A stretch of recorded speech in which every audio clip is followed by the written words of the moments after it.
Hello students, कैसे हैं आप सब। आज हम जो सीरीज स्टार्ट करने जा रहे हैं वो है इतिहास की सीरीज, हिस्ट्री की सीरीज, जो कि सभी कॉम्पिटिटिव एग्जाम्स के लिए आपके लिए यूज होगी।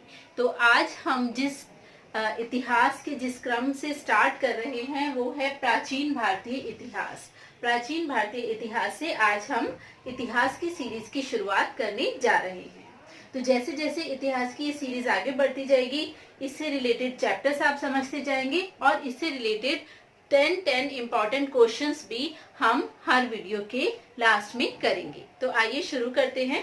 सबसे पहले प्राचीन भारतीय इतिहास को स्रोत के आधार पर, जो कि स्रोत हमें प्राप्त हुए हैं पुरातत्व के माध्यम से, उसके आधार पर इसे 3 भागों में बांटा गया है।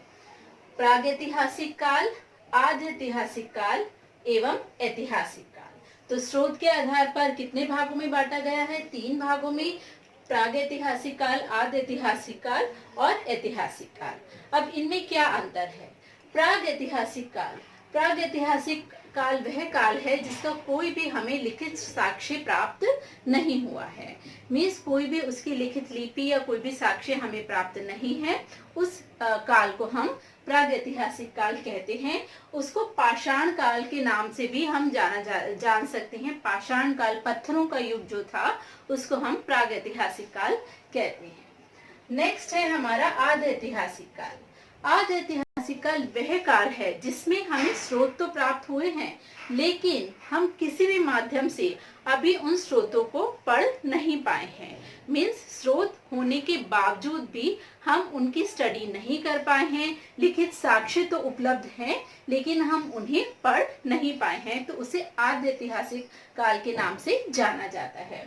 और वो उसके अंतर्गत हम हड़प्पा सभ्यता को ले सकते हैं, क्योंकि हड़प्पा सभ्यता में हमें ऐसे साक्ष्य प्राप्त हुए हैं जिनको हम स्टडी नहीं कर पाए हैं, रीड नहीं कर पाए हैं, पढ़ नहीं पाए हैं।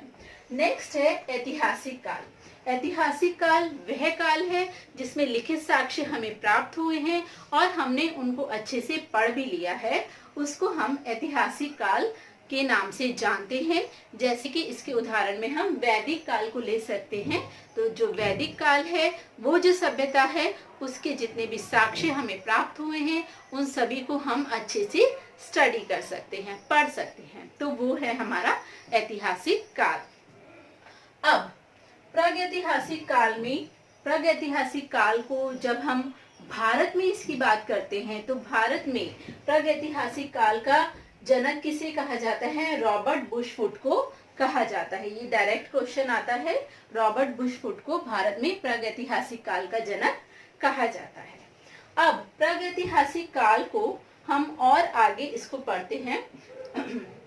1820 में जर्गेनस थॉमसन ने इसे पाषाण काल, कांस्य काल और लोह युग में विभाजित किया।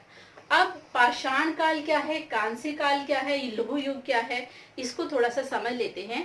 पाषाण काल वह काल है जिसमें जो मानव सभ्यता थी, उसने अधिक अपने इस्तेमाल की चीजों को बनाने के लिए पाषाण का प्रयोग किया, पत्थरों का प्रयोग किया। तो उसे पाषाण काल कहा जाता है। जिस काल में मानव ने अपनी जरूरत की चीजों को बनाने के लिए, चाहे वो औजार हो या अन्य बर्तन हो, उन्हें बनाने के लिए कांसे का उपयोग किया, उसे कांस्य युग कहते हैं। और जिस काल में लोहे का प्रयोग शुरू हुआ, उसे लोह युग कहा जाता है। अब हम देखते हैं पाषाण काल। सबसे पहले हम बात करते हैं पाषाण काल। अब पाषाण काल को भी 3 पार्ट्स में डिवाइड किया गया है। तो पाषाण, पहले एक बार थोड़ा सा दोबारा से हम इसे देख लेते हैं। पहले प्रागैतिहासिक काल, आद्य ऐतिहासिक काल, ऐतिहासिक काल।